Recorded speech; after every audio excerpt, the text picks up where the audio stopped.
A millionaire accidentally found twin boys in a public parking lot in the cold night. He decided to take them home, but when he turned on the TV, he regretted it. The evening chill nipped sharply at Andrew Wheeler's face as he stepped out of his office building, the soft glow of the city's streetlights struggling to penetrate the fog rolling in. The muffled hum of distant traffic blended with the rhythmic crunch of his leather shoes on the icy pavement. He adjusted his scarf with a practiced motion, his breath visible in the biting air, each exhale a reminder of the stark January night. At 38, Andrew had built a life most people envied, a sleek corner office in a downtown skyscraper, a 7-figure bank account, the respect of a corporate world where ambition and precision were currency. Yet, as he walked toward his car in the nearly deserted public parking lot, he couldn't shake the ever-present weight pressing against his chest. Success hadn't dulled the reality of his personal life, a life tethered to his ailing mother, Heather, who awaited him at home, her days and nights entwined with the steady hum of medical equipment. His thoughts drifted to her as he approached his car. She'd have already eaten the soup left warming in the slow cooker, though he knew she wouldn't finish the whole bowl. Heather's appetite had waned alongside her strength, and her once vibrant personality now flickered faintly, like a candle in its final hours. Andrew quickened his pace. The air felt colder now, the darkness deeper. A sound, a muffled shuffle, stopped him mid-stride. He glanced around the lot, his gaze landing on a dark sedan parked a few spaces down. Next to the car, two small figures huddled together, their shapes barely visible in the dim light. He froze, assessing the scene. The taller of the two, a boy with unkempt hair sticking out from under a thin hoodie, had his arms wrapped tightly around the smaller figure. Both were pressed against the car's hood, their trembling bodies absorbing whatever warmth lingered from the engine. Andrew inhaled sharply, his breath clouding the air before him. His first instinct was to call out, but he stopped himself. The older boy's posture was rigid, protective. His eyes darted toward Andrew, then away, a flicker of fear and defiance flashing across his dirt-smudged face. The younger one, half hidden behind his brother, clung to the fabric of the hoodie like it was the only solid thing in his fragile world. "Hey," Andrew said softly, his voice low and calm, as if speaking too loudly might startle them into bolting. He took a step closer, his polished shoes crunching against the frost-laden asphalt. The older boy straightened, his arms tightening around the younger one. "We're not doing anything bad," he said, his voice hoarse, cracked with the telltale strain of hunger and cold. His thin frame, visible even under the oversized hoodie, was tense with the effort of standing firm. "I know," Andrew replied, stopping a few feet away. His hands remained at his sides, open and non-threatening. "It's freezing out here. You'll get sick." The boy didn't answer, but his eyes, dark and sharp, studied Andrew carefully. The younger one shivered visibly, his small hands gripping his brother's arm. "Do you need help?" Andrew tried again, glancing at the patched-up sneakers barely covering their feet. His voice was steady, though unease churned in his chest. "A warm place to stay? Something to eat?"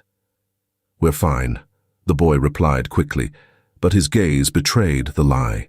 The defiance in his voice didn't match the desperation Andrew saw in his posture, in the way he shifted to shield his brother. "You don't look fine," Andrew said gently, kneeling to their level. He spoke to the younger boy this time. "What's your name?"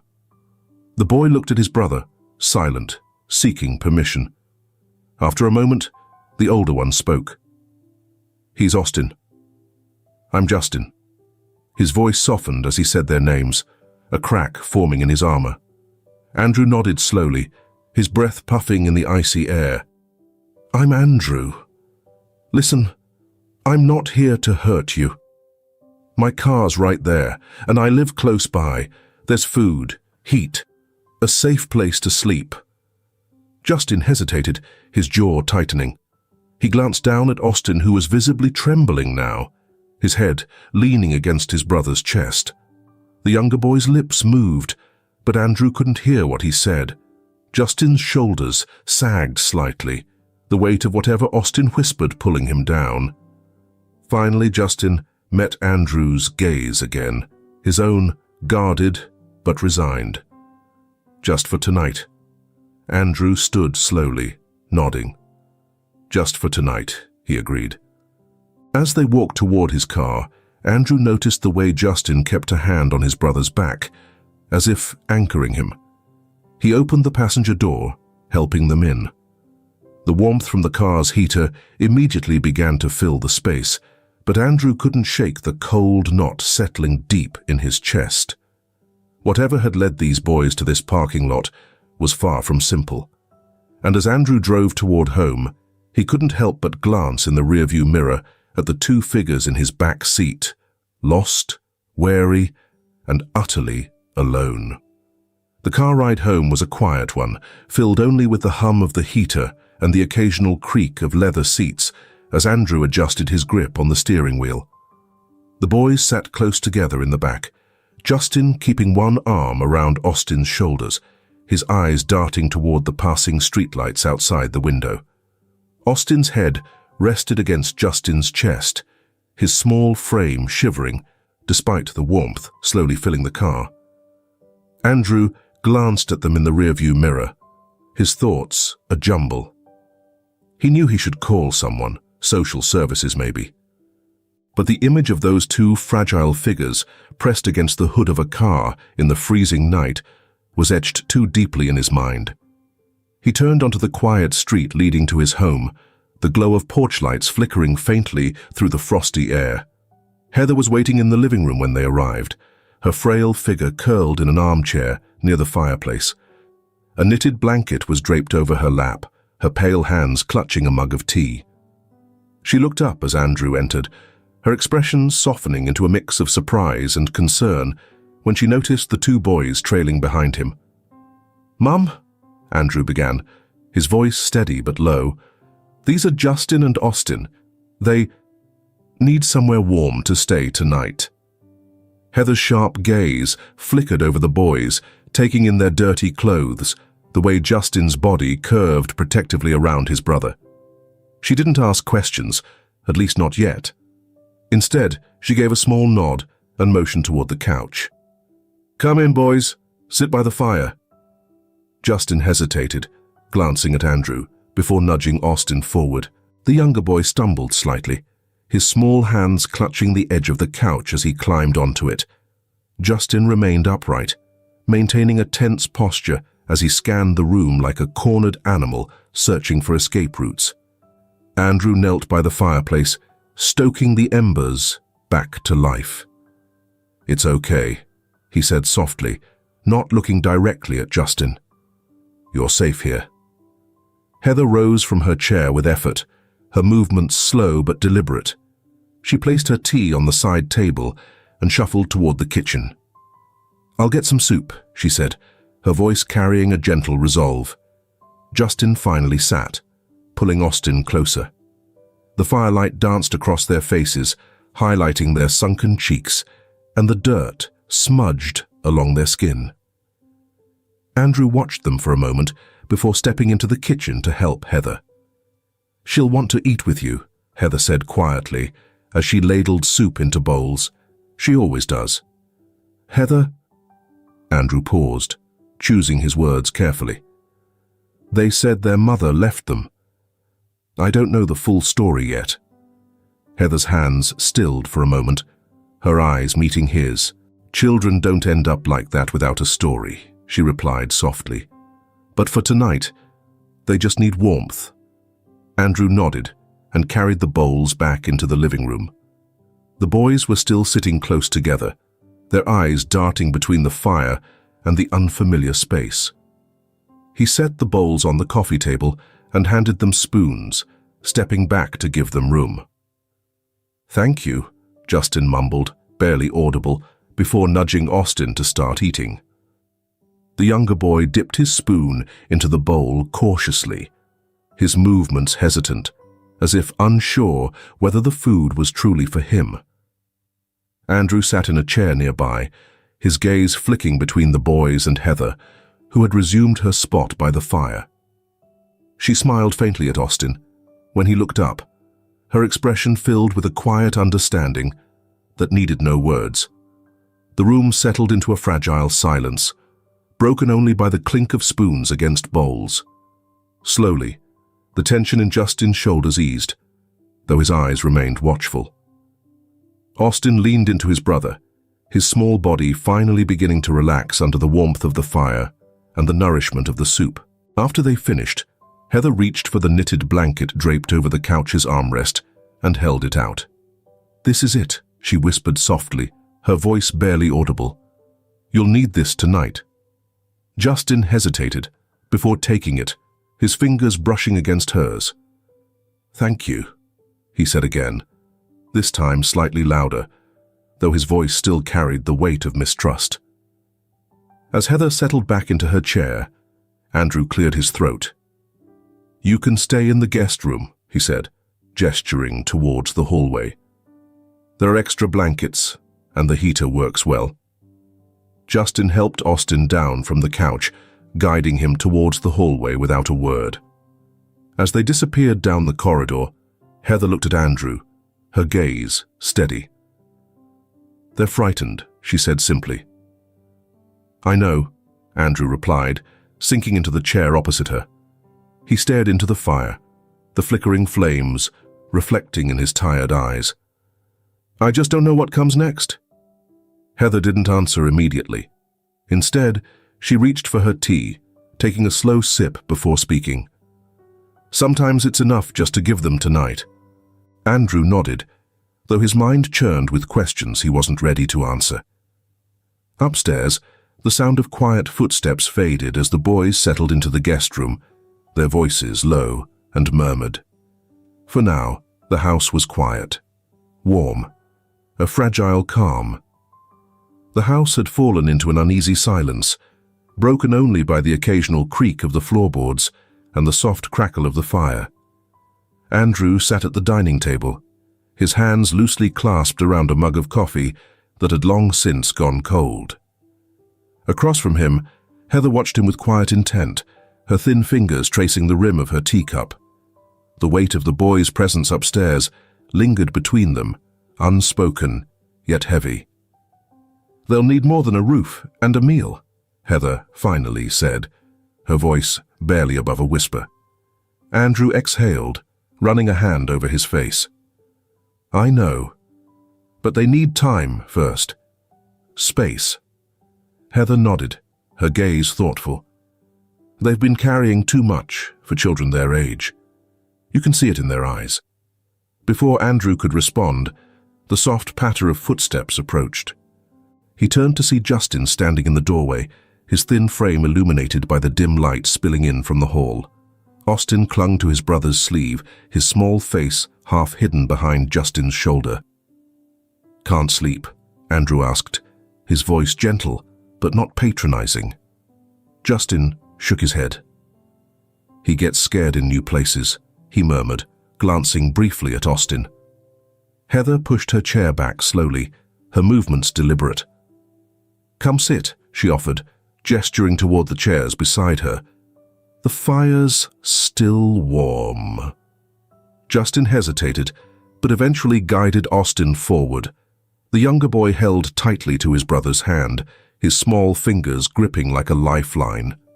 They sat down cautiously, Austin climbing into Justin's lap, his face turned into his brother's chest.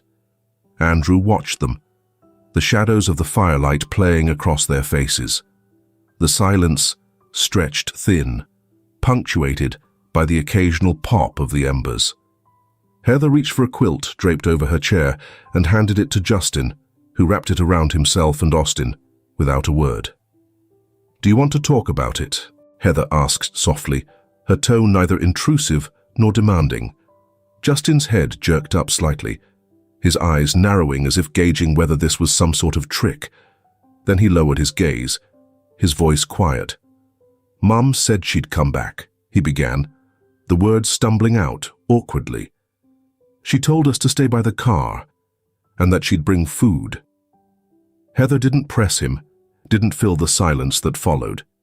She simply folded her hands in her lap and waited. Justin swallowed hard, his eyes flicking between Heather and Andrew. "It's been a few days now," he admitted. "I tried to keep us warm, but—" His voice cracked, and he tightened his arms around Austin, who whimpered softly but didn't speak. Andrew felt his chest tighten, but he stayed quiet, letting Heather guide the moment. "What about your father?"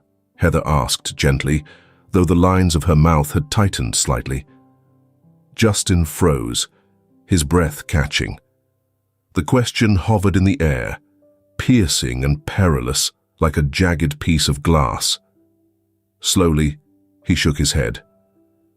"He's not good," he said finally, his voice barely audible. "He yells a lot, and he hurts her." Heather's face softened, her gaze dropping briefly to her hands. "That must have been very hard for you," she said, her voice even. Justin gave a small shrug, but his thin shoulders trembled under the weight of the words. "Mom tried to keep him away from us," he continued. "She always said we'd leave someday, that she'd find a better place." "She will," Heather said firmly, leaning forward slightly. "Wherever she is now, I'm sure she's trying to figure out how to come back to you." Austin finally stirred, his small voice breaking the stillness. "Why didn't she come back?" he asked, his tone heartbreakingly plaintive. Justin looked down at him, his face tightening. "She will," he said fiercely, though his eyes glistened. "She will." Heather reached out, resting her hand lightly on Justin's knee. "You've been very brave," she said, "but you don't have to carry all of this by yourself anymore." The fire popped, sending a brief shower of sparks upward, and the room fell silent again. Austin's breathing slowed, his small body leaning more heavily against Justin as he began to doze. Justin's gaze remained fixed on the fire, his face a mask of quiet determination and exhaustion. Andrew cleared his throat, drawing Justin's attention. "You're safe here," he said firmly. "No one's going to hurt you, and no one's going to make you leave." Justin held his gaze for a long moment before nodding, though the mistrust hadn't entirely left his eyes. "Thank you," he said quietly, his voice almost lost in the crackle of the flames. Heather rose from her chair, her movements slow but steady. "Let's get you both back to bed," she said, reaching out to smooth Austin's hair gently. "The guest room will be warmer now." Justin stood carefully, balancing Austin in his arms, the quilt trailing behind them like a shadow. Andrew followed them to the stairs, watching as they disappeared into the dimly lit hallway. When he returned to the living room, Heather was staring into the fire, her expression unreadable. "They've seen too much," she said softly. "But they're still just children." Andrew nodded, sinking into his chair. Justin's gaze remained fixed on the fire, his face a mask of quiet determination and exhaustion. Andrew cleared his throat, drawing Justin's attention. "You're safe here," he said firmly. "No one's going to hurt you, and no one's going to make you leave." Justin held his gaze for a long moment before nodding, though the mistrust hadn't entirely left his eyes. "Thank you," he said quietly, his voice almost lost in the crackle of the flames. Heather rose from her chair, her movements slow but steady. "Let's get you both back to bed," she said, reaching out to smooth Austin's hair gently. "The guest room will be warmer now." Justin stood carefully, balancing Austin in his arms, the quilt trailing behind them, like a shadow. Andrew followed them to the stairs, watching as they disappeared into the dimly lit hallway. When he returned to the living room, Heather was staring into the fire, her expression unreadable. "They've seen too much," she said softly. "But They're still just children. Andrew nodded, sinking into his chair. Authorities believe the incident occurred at the Evans home earlier this week. Deborah Evans fled the scene and has not been seen since. Witnesses describe her as... The sound of soft footsteps broke his focus. He turned to see Austin shuffling into the room, his small figure draped in one of Heather's oversized quilts. His hair stuck up at odd angles, and his eyes, still heavy with sleep, blinked against the light. Andrew straightened, his instinct to switch off the TV kicking in, too late. Austin halted abruptly, his eyes fixed on the screen. The photo of Deborah lingered there, staring back at him. "That's my mum," Austin said, his voice clear and unfiltered in its innocence. Andrew felt his breath tighten in his throat. He turned back to the screen, the words, "wanted for murder," glaring back at him like a silent accusation. The room seemed to shrink, the walls pressing in as the weight of Austin's words settled. Heather appeared at the doorway, her eyes narrowing as she took in the scene. "Andrew?" she said sharply, her voice low but commanding. Andrew fumbled for the remote, switching off the TV in one quick motion. The room plunged into silence, broken only by the faint creak of the house settling. Austin looked between them, his brow furrowing in confusion. "Why did you turn it off?" he asked, clutching the quilt tighter around his small frame. Heather moved quickly, her calm demeanor masking the urgency in her steps. She knelt beside Austin, brushing a hand gently over his hair. "Come sit by the fire, sweetheart," she said softly, guiding him toward the couch. "It's still chilly this morning." Austin allowed himself to be led, his wide eyes lingering on the now dark television. Heather wrapped the quilt more securely around him before sitting beside him, her hand resting lightly on his back. Andrew stood frozen for a moment, his mind racing. He crossed the room and sat in the chair opposite them, his gaze flicking toward Heather. Her expression was calm, but her eyes held a warning. Not now. Austin spoke again, his voice quieter this time. "Why was her picture on the TV?" Heather's hand moved in slow circles on his back. "Sometimes the news shows pictures of people to help find them," she said simply, her tone measured. "Maybe they're trying to find your mum so they can help her." Austin seemed to accept this, his small head nodding as he leaned into Heather's side. His breathing slowed, the haze of sleep creeping back over him. Heather caught Andrew's eye, her unspoken message clear. "We'll talk later." Once Austin was settled, Heather stood and motioned for Andrew to follow her into the kitchen. He closed the door behind them, the silence heavy with the weight of what they'd just seen. "Deborah Evans," Andrew said quietly, his voice strained. "That's their mother." Heather nodded, her expression grave. "It seems so. They're saying she killed her husband." He ran a hand through his hair, pacing the small space. "What if it's true? What if she's dangerous?" Heather's gaze didn't waver.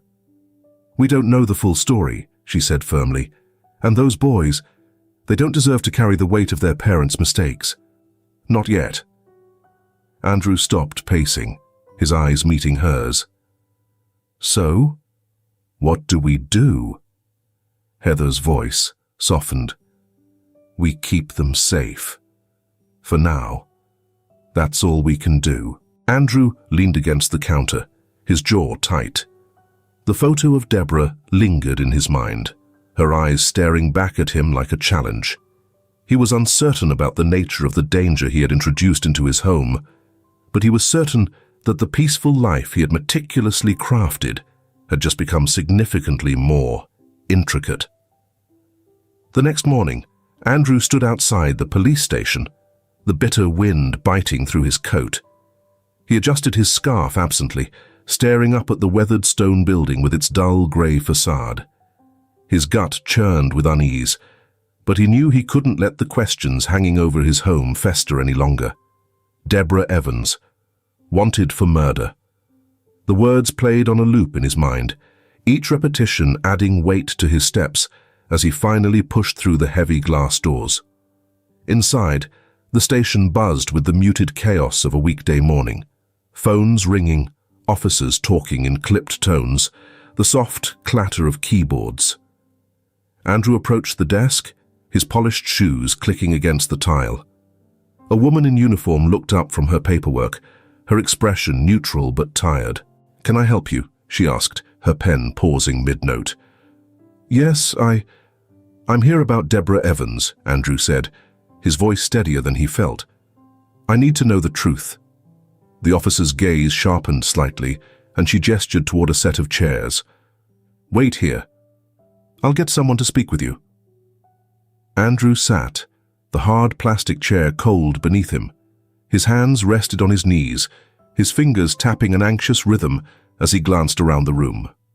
A few minutes later, a detective appeared. A tall man with graying hair and a weathered face that spoke of years spent confronting the worst of humanity. "I'm Detective Hayes," the man said, extending a hand. His grip was firm, grounding. "You're here about Deborah Evans." Andrew nodded. I've taken in her sons. They showed up at a parking lot near my office. I didn't know who she was until I saw the news this morning yesterday. Hayes motioned for Andrew to follow him into a small interview room. The space was stark and functional, with fluorescent lighting that buzzed faintly. The detective sat across from him, his hands clasped on the table. "Look," Hayes began, his tone even. "The situation with Deborah Evans is complicated. She's not some cold-blooded killer, if that's what you're worried about." Andrew leaned forward slightly, his brow furrowed. "Then what happened?" Hayes sighed, glancing down at a folder in front of him. "According to her statement, she went back to the house to retrieve some savings she'd hidden. She wanted to use the money to get her kids somewhere safe. But Jackson, her husband, came home early and caught her. Things escalated quickly. He was drunk and angry. She says he attacked her, started hitting her." Andrew's hands tightened into fists on the table, his jaw clenching. Hayes noticed, but didn't comment, continuing with the same measured tone. "She grabbed a knife from the kitchen to defend herself. From what we can piece together, she was desperate, trying to get him to back off. But in the chaos, he ended up stabbed. He didn't survive." Andrew exhaled slowly, the tension in his shoulders barely easing. "So, it wasn't intentional?" Hayes shook his head. "We believe her when she says it wasn't premeditated, but the fact that she fled complicates things. It looks bad. She panicked, called for an ambulance, but didn't stick around. Now she's wanted for manslaughter, among other charges." Andrew sat back, his mind racing. Deborah's face from the news report flashed in his memory, hollow-eyed and weary. He thought of Justin's quiet determination and Austin's innocent question, why didn't she come back? "Can I see her?" Andrew asked finally, his voice quieter now. Hayes hesitated, but nodded. "She's in holding. I can arrange it." The holding area was colder than Andrew expected, the air thick with the smell of disinfectant and the faint hum of fluorescent lights. Deborah sat behind a glass partition, her hands folded in her lap. She looked smaller than the photo had made her seem, her frame thin, her shoulders slumped. Her hair was tied back messily, revealing hollow cheeks and dark circles under her eyes. When she looked up and saw Andrew, her expression shifted. First confusion, then a flicker of hope, quickly smothered by caution. She picked up the phone on her side of the glass, her hand trembling slightly. Andrew did the same, his grip firm despite the storm of emotions roiling inside him. "I'm Andrew Wheeler," he said, his voice steady. "Your boys, Justin and Austin. They're safe. They're staying with me." Her breath hitched audibly through the receiver. Tears welled in her eyes, but she blinked them away, her lips pressing into a thin line.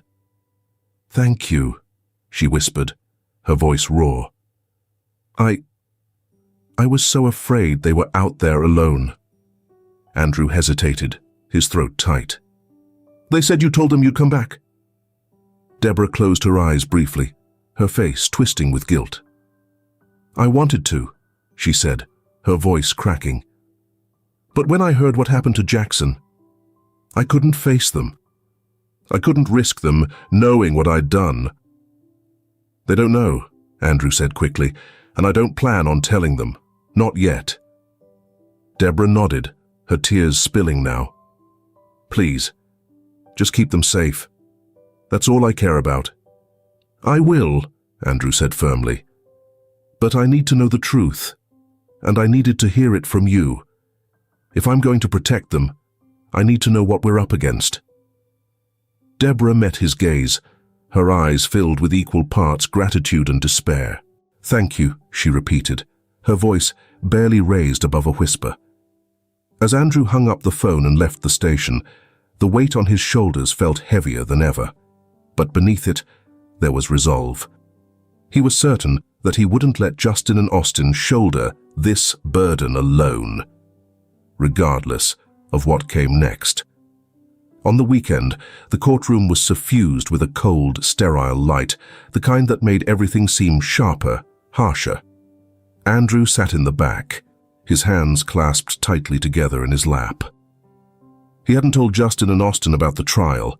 They were too young to carry this weight. Heather had stayed home with them, her calm presence a necessary balm against their mounting questions. Deborah Evans sat at the defendant's table, her shoulders hunched forward, seemingly burdened by the weight of the world. She wore a plain navy dress, the fabric hanging loosely on her frame. Her hands trembled slightly as she clasped them on the table before her. Every so often she glanced around the room, her eyes searching until they landed on Andrew. He gave her the barest of nods, a quiet assurance that she wasn't alone. The prosecution's voice cut through the silence, recounting the details of the case with clinical precision. Deborah Evans entered the home of the deceased, Jackson Evans, on the night in question. A confrontation ensued, during which the defendant wielded a knife. While it is clear this was not a premeditated act, the defendant's decision to flee the scene cannot be ignored. Andrew felt his jaw tighten as the prosecutor's words washed over the room, each one more damning than the last. He stole a glance at Deborah, who stared straight ahead, her face pale and drawn. When the judge spoke, her voice was firm, but not unkind. "Miss Evans, the court recognizes that this was an act of self-defense. However, your decision to leave the scene caused a delay in critical aid and exacerbated the severity of the situation. Considering these factors, the court sentences you to 2 years in state prison for involuntary manslaughter." Deborah let out a soft, strangled sound, her hands gripping the edge of the table. Andrew watched as her shoulders shook, tears streaming down her face. Her lawyer placed a hand on her arm, murmuring something Andrew couldn't hear. Deborah's gaze flickered back to him, her eyes filled with a mixture of sorrow and gratitude. As the bailiff moved to escort her out, she turned slightly, her lips trembling as she whispered, "Thank you." Andrew stood as she was led away, his hands clenching into fists at his sides. For a brief moment, their eyes met, and in that fleeting connection, an unspoken promise passed between them. He would take care of her boys. He wouldn't let her sacrifice be in vain. Outside the courtroom, Andrew lingered near the entrance, his thoughts tangled and heavy. The door to the holding area swung open, and a guard approached him, holding out a small envelope. "She asked me to give you this," the guard said, his tone brusque. "Do you think Deborah is more pitiful or blameworthy? If pitiful, comment hot dog. And if blameworthy, comment burrito." Andrew took the envelope, the paper rough beneath his fingers. He stepped into a quiet corner of the hallway, and opened it carefully. Inside was a single sheet of lined paper, the handwriting shaky but legible. "My dear Justin and Austin, I'm unsure of where to start. I'm so sorry for everything. For leaving you, for not being strong enough to protect you the way I should have. You deserved better, and I failed you. I hope you can forgive me one day. I promise I'll come back to you, and when I do, I'll make things right. Until then, I need you to be brave and to take care of each other like you always have. You're my everything. Andrew is a good man. Trust him. Let him help you in the way I couldn't. And please, don't ever forget how much I love you. With all my heart." Mom Andrew folded the letter carefully, slipping it back into the envelope. He leaned against the wall, his eyes closed, as he let the weight of her words settle over him. The ache in his chest felt sharper now, but it was tempered by something else: determination. That evening, Andrew returned home to find Heather reading to the boys in the living room. Their faces lit up when they saw him, and Justin immediately stood, his posture tense. Did you see Mom?" he asked, his voice small but steady. Andrew knelt down, meeting Justin's gaze. "I did," he said, his tone even. "She asked me to give you this." He held out the envelope, watching as Justin took it with trembling hands.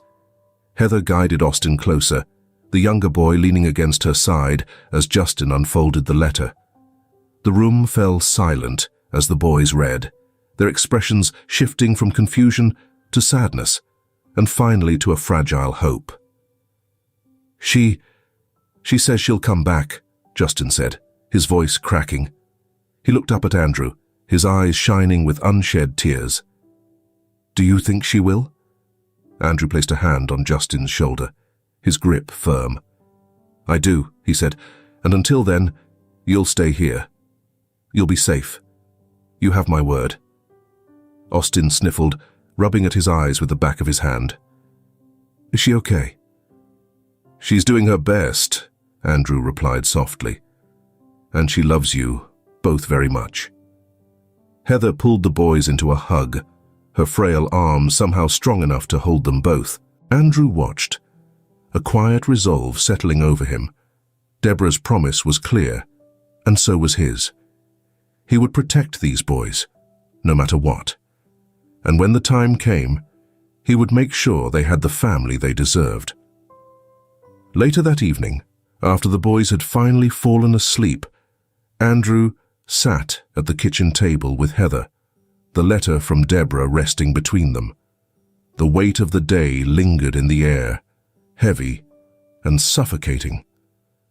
Heather poured herself a cup of tea, her hands steady despite the weariness etched into her face. "They'll ask questions," Andrew said quietly, his voice breaking the stillness. "More than they did today." Heather nodded, wrapping her frail fingers around the mug. "And they deserve answers. But not the whole truth. Not yet." Andrew leaned back in his chair, running a hand over his face. "What do we tell them then?" Heather's eyes softened, a maternal wisdom shining through her exhaustion. "Tell them their mother is far away, working hard to make things right for them. Something they can hold on to. Something hopeful." Andrew frowned, his hands clasped tightly on the table. "And what happens when they realize it isn't true, that she's not coming back anytime soon?" Heather reached out, placing a hand over his. "By then, they'll be stronger. They'll have a home. And they'll know they're loved." Her voice was calm, but firm, the unshakable anchor Andrew often found himself relying on. What matters now is that they feel safe. The next morning, Justin and Austin shuffled into the living room, still in their pajamas. Their faces were puffy with sleep, and Austin clung to a worn stuffed bear, his small frame dwarfed by one of Heather's oversized sweaters. Andrew stood by the fireplace, the letter from Deborah in his hand. Heather sat on the couch, her calm presence drawing the boys closer. Justin still took the letter with both hands, his fingers trembling slightly as he unfolded it. He sat cross-legged on the floor, pulling Austin close to his side as they read together again. Andrew and Heather exchanged a glance, neither of them moving, giving the boys space to process. The room fell silent, the only sound the faint crackle of the fire. Andrew frowned, his hands clasped tightly on the table. And what happens when they realize it isn't true, that she's not coming back anytime soon? Heather reached out, placing a hand over his. By then, they'll be stronger. They'll have a home, and they'll know they're loved. Her voice was calm, but firm, the unshakable anchor Andrew often found himself relying on. What matters now is that they feel safe. The next morning, Justin and Austin shuffled into the living room, still in their pajamas. Their faces were puffy with sleep, and Austin clung to a worn stuffed bear, his small frame dwarfed by one of Heather's oversized sweaters. Andrew stood by the fireplace, the letter from Deborah in his hand. Heather sat on the couch, her calm presence drawing the boys closer. Justin still took the letter with both hands, his fingers trembling slightly as he unfolded it. He sat cross-legged on the floor, pulling Austin close to his side as they read together again. Andrew and Heather exchanged a glance, neither of them moving, giving the boys space to process. The room fell silent, the only sound the faint crackle of the fire. Andrew nodded, his voice unwavering. "I promise." Heather reached out, drawing the boys into her embrace. "You're not alone in this," she said softly, her arms wrapping around their small frames. "We'll take care of you." Justin buried his face in Heather's shoulder, his quiet sobs muffled against her sweater. Austin clung to her tightly, his little hand clutching the fabric as if letting go would mean losing everything. Andrew sat back on his heels, watching the scene unfold with a mixture of heartbreak and resolve. The boys' vulnerability was raw and unfiltered, their pain an open wound he felt compelled to heal. After a long while, Justin pulled away, his tears drying but his eyes still red. He looked at Andrew with a determination that belied his age. "I'll take care of Austin," he said, his voice steadying. "I'll be brave, like Mom said."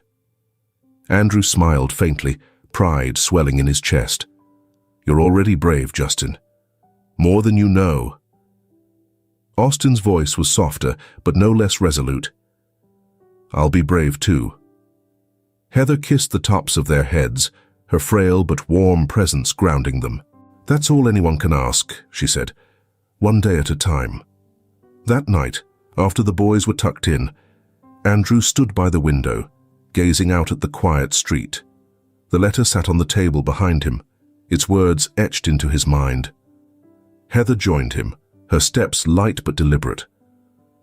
"They'll be okay," she said softly, her confidence steady and unshaken. Andrew nodded, though his heart felt heavy. "They don't deserve this." "No, they don't," Heather agreed. "But they have you now, and that makes all the difference." Andrew turned to face her, his expression resolute. "I made them a promise, and I won't break it." Heather smiled faintly, her pride in him evident. "I know you won't." As the house settled into quiet once more, Andrew allowed himself a moment of stillness. The road ahead was uncertain, fraught with challenges he couldn't yet foresee. But in that moment, he knew one thing for certain. He would keep his promise, no matter what it took. The Wheeler household began to hum with a new kind of life, one Andrew hadn't realized it was missing. Mornings, once marked by quiet routines, were now filled with the clatter of cereal bowls and the sound of little feet racing down the stairs. Justin and Austin brought an energy that softened the edges of the house's somber quiet. Andrew found himself adapting to a role he never anticipated. Andrew Wheeler, once a successful businessman and dutiful son, transformed into a caretaker and a father figure. It started with small things: tying shoelaces, packing lunches, driving the boys to school. These tasks, once mundane, now carried a weight he hadn't expected. A quiet satisfaction in seeing them smile, hearing their laughter from the back seat. One afternoon, Andrew picked the boys up from school, his SUV idling in the line of parents. He spotted Justin first, his backpack slung low over one shoulder, Austin trailing close behind. Justin's arm rested protectively around his brother's shoulders as they approached the car. Andrew couldn't help but smile. Although it seemed insignificant, it revealed Justin's unwavering concern for his younger sibling. "How was school?" Andrew asked as the boys climbed in. Justin shrugged, flipping through a folder of papers. "Okay, I guess. Mrs. Lopez said I did well on my spelling test." "Did well," Andrew corrected, his tone light. Justin rolled his eyes, but there was a flicker of pride in his expression. "Yeah, did well," Austin piped up from the back seat, clutching a crayon drawing. "I made this," he said, leaning forward to show Andrew. The paper was a chaotic burst of color, with stick figures labeled Justin, Austin, Andrew, and Grandma Heather. Andrew glanced at it in the rearview mirror, a lump forming in his throat. "That's really good." "Austin, maybe we should put it on the fridge when we get home." "Okay," Austin grinned, his small face lighting up in a way that made Andrew's chest ache. At home, the changes were just as profound. Heather, whose health had been fragile for so long, seemed to find new strength in the boy's presence. She started knitting again, her thin hands deftly creating scarves and mittens in bright, cheerful colors. Austin was her constant companion during these quiet moments, sitting at her feet and chattering about everything from his favorite cartoons to the adventures he imagined for their family. "You're spoiling them," Andrew teased one evening, watching as Heather measured yarn for yet another scarf. "They deserve a little spoiling," she replied, her tone firm but affectionate. "And so do you." Her comment surprised him, yet he chose not to argue. Instead, he watched as she leaned down to show Austin how to wind the yarn, her patience and warmth a balm to the boy's nervous energy. Evenings often ended with Heather singing lullabies to the boys, her soft voice filling the quiet house. Justin, ever the protector, pretended he was too old for such things, but always lingered nearby, his head resting on the edge of the couch as he listened. Austin, on the other hand, nestled into Heather's lap, his eyelids drooping as the soothing melodies carried him to sleep. For Andrew, the boys brought unexpected joy but also lessons in patience. Justin was independent, sometimes fiercely so, but he was also cautious, carrying a burden far beyond his years. Andrew worked to earn the boys' trust, learning to approach with quiet encouragement rather than force. Austin, conversely, exuded a vibrant energy and openly displayed his emotions. Austin sought comfort and reassurance in ways that touched Andrew's heart, such as small hands reaching for his in crowded spaces and shy smiles that lit up the room when met with praise. One evening, Andrew found himself at the dining room table, helping Justin with math homework. The boy was hunched over his notebook, frustration etched into his features as he erased yet another answer. "Take a breath," Andrew said gently, sitting beside him. "Let's look at it together." Justin hesitated but handed him the pencil. Andrew walked him through the problem step by step, his voice calm and steady. By the time they finished, Justin's scowl had softened into a tentative smile. "Thanks," he muttered, glancing at Andrew. "You're good at this." Andrew chuckled, ruffling the boy's hair. "I'm learning." As the days turned into weeks, The house felt less like a temporary refuge and more like a home. The boys' laughter echoed in the hallways, mingling with the sound of Heather's soft humming and Andrew's quiet conversations. The weight of Deborah's absence still lingered, but it no longer felt insurmountable. One evening, as the boys played in the backyard, Heather watched from the kitchen window. "You've done well, Andrew," she said softly. He turned to her, surprised. "It's not just me. They've done well too." Heather smiled, her gaze lingering on the boys. "It's a team effort," she agreed. "But you've given them something they haven't had in a long time, a place to belong." Andrew nodded, his chest swelling with a quiet pride he hadn't felt in years. Watching Justin chase Austin across the yard, their laughter ringing out into the twilight, he realized she was right. They weren't just healing, they were becoming a family. The prison's walls were grey and cold, creating an environment where time seemed to elapse without end. Deborah Evans sat on the narrow cot in her cell, her hands folded tightly in her lap. She had been here for weeks now, long enough to lose track of the days, though the memory of her boys' faces remained sharp. That memory was what kept her going, even on the hardest nights. Her cellmate, a quiet older woman named Ruth, shuffled to the small table and sat with a book. "Mail call should be soon," she said casually, glancing at Deborah. "You waiting on something?" Deborah nodded, her voice soft. "A letter from my boys." Ruth gave her a faint smile. "That'll help, always does." Moments later, the clang of a guard's keys signaled the arrival of the mail cart. Deborah's heart raced as the guard stopped outside her cell and handed her an envelope. She recognized the neat handwriting immediately, Andrew's. Her fingers trembled as she opened it, revealing a stack of photos and a letter. The first photo was of Justin and Austin standing in front of a brightly decorated Christmas tree.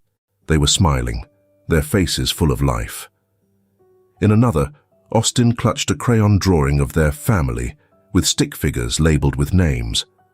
Deborah pressed the photos to her chest, tears welling in her eyes. The letter was short but filled with updates. Andrew wrote about their progress in school, Justin's growing confidence, and Austin's boundless energy. He described how Heather knitted scarves for the boys and how they spent evenings reading stories by the fireplace. "They're safe," the letter ended. "They're happy. And they miss you." Deborah sat back, letting the words wash over her. Relief mingled with sorrow. But there was something else. Hope. For the first time in a long while, she allowed herself to believe that she hadn't lost everything. Andrew made it a point to visit Deborah regularly.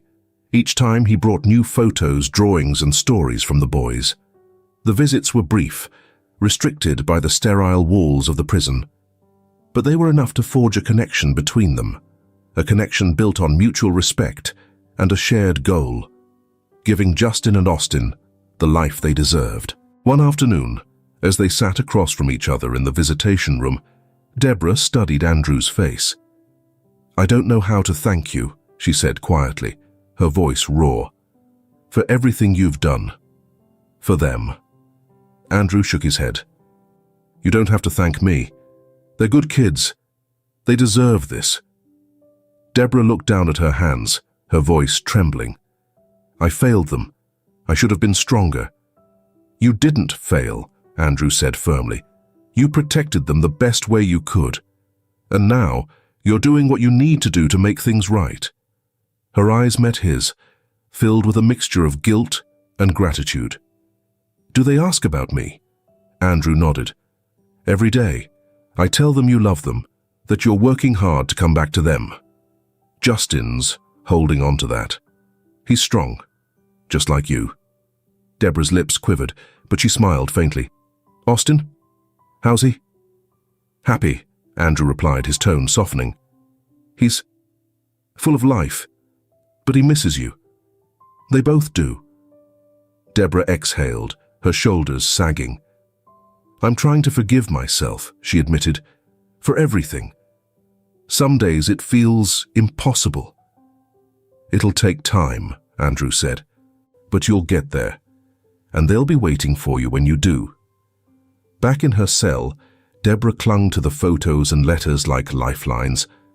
Ruth noticed the change in her over the weeks, how she began to stand a little taller, speak a little more confidently. Deborah started participating in group therapy, sharing her story with other women who carried similar burdens.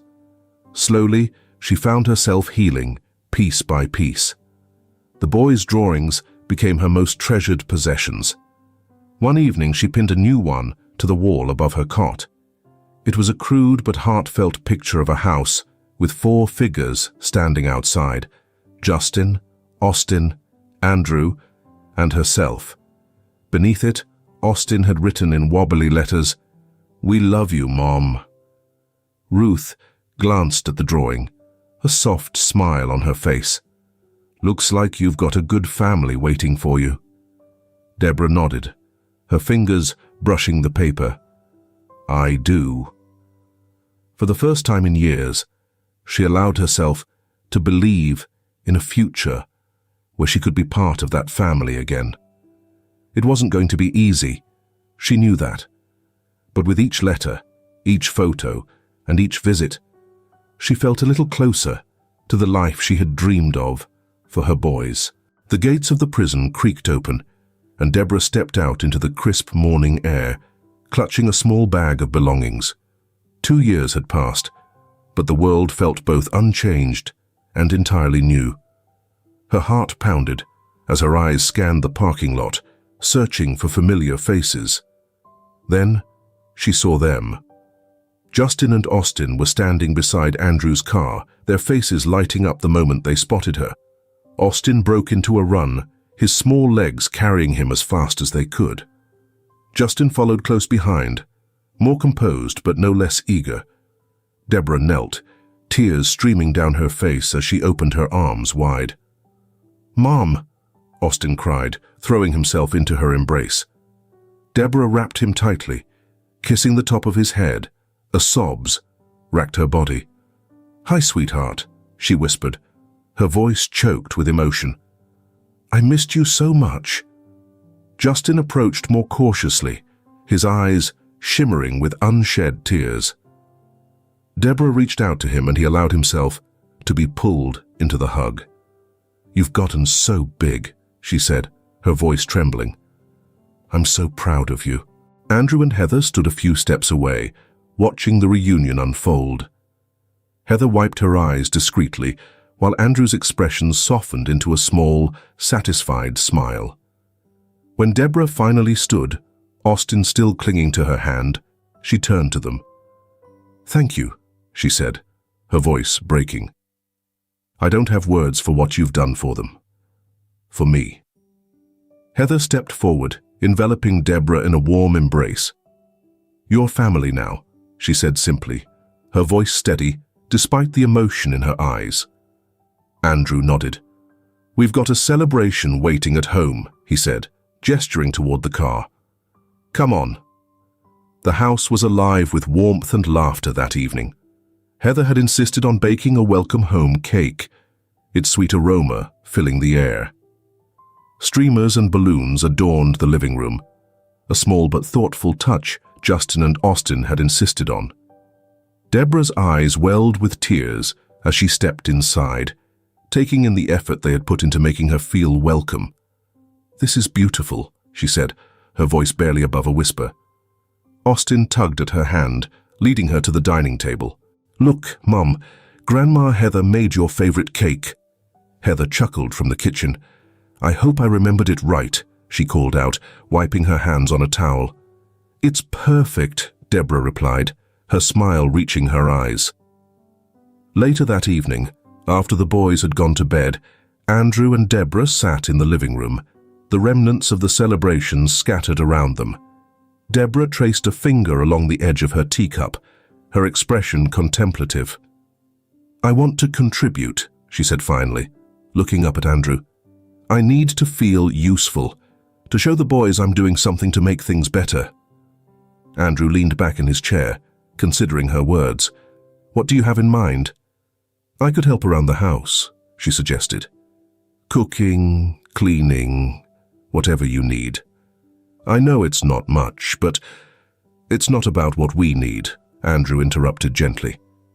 "If that's what you want to do, you're welcome to. But there's no pressure, Deborah. You're already doing enough by being here for them." Deborah nodded, her gratitude evident in her expression. "Thank you," she said softly. I need to prove to myself that I can do this." Heather appeared in the doorway, a soft smile on her face.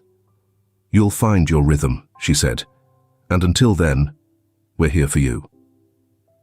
The following weeks brought a new sense of stability to the Wheeler household. Deborah embraced her role as both a mother and a member of the family. She rose early to prepare breakfast, delighting in the boys' excited chatter about their day ahead.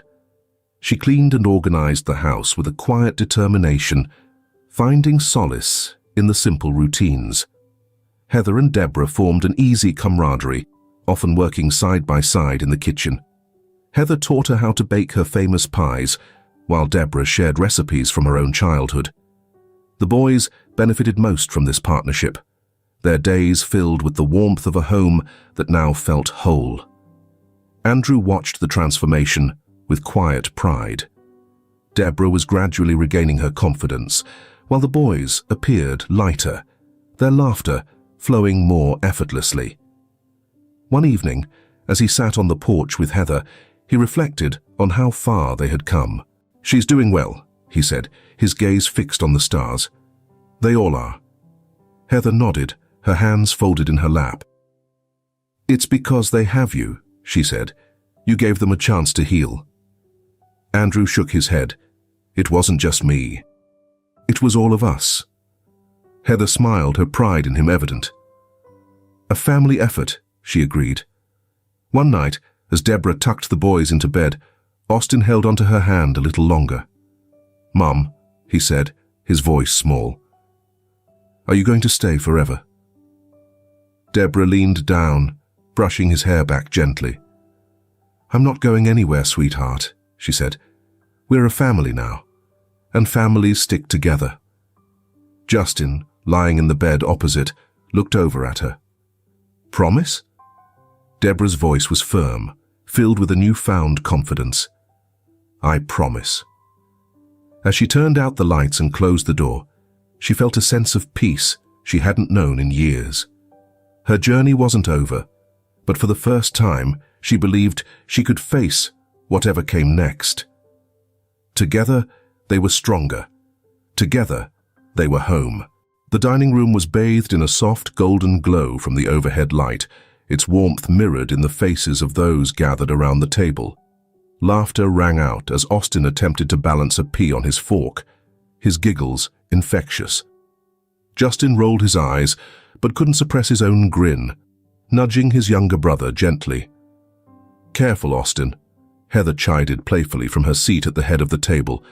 "We don't want to have to retrieve peas from the chandelier." "Like that's possible," Austin exclaimed, though his giggles continued. Across the table, Deborah watched her sons with a contentment she hadn't felt in years. Their faces were bright, their spirits unburdened. The small scar on her heart from their time apart would always remain. But tonight, it felt less like a wound and more like a reminder of how far they had come. "Who wants seconds?" Andrew asked, rising from his chair to grab the casserole dish. He had insisted on making dinner that night, surprising everyone with a surprisingly good chicken and rice bake. Austin's hand shot up, his eyes wide. "Me! Me!" Andrew chuckled, dishing out another portion for the youngest member of their household. "Growing boys," he said, setting the plate down before ruffling Austin's hair. Heather leaned back in her chair, her gaze sweeping over the scene. The room buzzed with a warmth that had been missing for so long. "This is what I've always hoped for," she said softly, her voice carrying just enough to draw their attention. Justin tilted his head. "Hoped for what?" A family, Heather replied, her smile reaching her eyes. Not just one by blood, but one chosen, built on love and care. Deborah glanced at Heather, her chest tightening. "Thank you," she said quietly, her voice thick with emotion, "for welcoming us, for everything." Heather reached across the table, her frail but steady hand resting over Deborah's. "You've given us just as much," she said. "Don't forget that." Andrew returned to his seat, the casserole now half empty. He raised his glass of water, a faint smile on his lips. "I think we all know who really deserves the credit," he said, looking at Deborah. "You've been through more than most, but you've come back stronger. And these two," he gestured to Justin and Austin, "they're a testament to your love." Deborah's cheeks flushed, and she ducked her head. "I couldn't have done it without you. Without all of you." Justin, ever the protector, spoke up. "We're a team now, right?" Austin nodded enthusiastically, his mouth full of casserole. "A team forever." Laughter rippled around the table. The shared understanding of their journey, the struggles and triumphs, bound them together in a way words couldn't fully capture. After dinner, the family moved to the living room. Heather settled into her favorite armchair, knitting needles clicking softly as she worked on a scarf for Austin. Justin and Austin sprawled on the floor, engrossed in a puzzle they had been working on for days. Deborah helped Andrew clear the table, their movements easy and unhurried. As they washed dishes side by side, Deborah broke the silence. "I don't know what the future holds," she said, her voice steady, "but I know I'm where I'm supposed to be."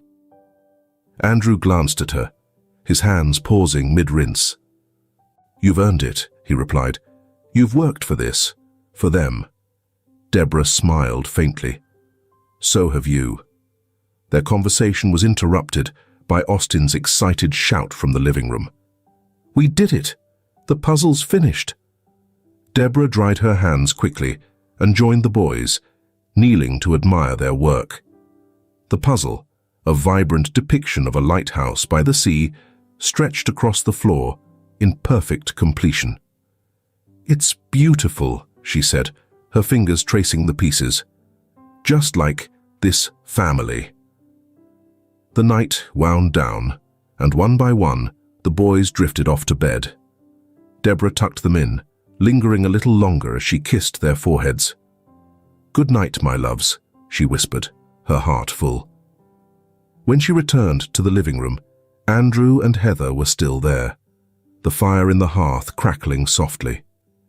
Deborah sat on the couch, her eyes reflecting the warmth of the flames. "We've come a long way," she said, her voice carrying a mix of wonder and gratitude. Heather nodded, her knitting momentarily forgotten in her lap. "And there's still so much ahead." Andrew leaned forward, his elbows resting on his knees. "Whatever comes next, we'll face it together." Deborah met his gaze, her lips curving into a soft smile. "Together," she echoed. The final scene framed them all. Andrew, Heather, Deborah, Justin, and Austin seated at the dining table once more, their hands intertwined. The room was bathed in the soft glow of the fire, their laughter and conversation filling the space. This was their family, not one defined by blood alone, but by choice, by resilience, and by love. It wasn't perfect, but it was theirs, and it was enough. If this film touches your heart, leave your mark with a like, and don't forget to subscribe to our channel to explore more meaningful stories with us. Share your feelings with us and tell us your own stories. Every word you share is a building block that helps create our strong and enduring community. Together, we'll create a warm space where everyone can share and connect. Finally, don't miss the incredible stories coming your way soon. We're always here to bring you the best selections, full of deep values yet entertaining. See you there.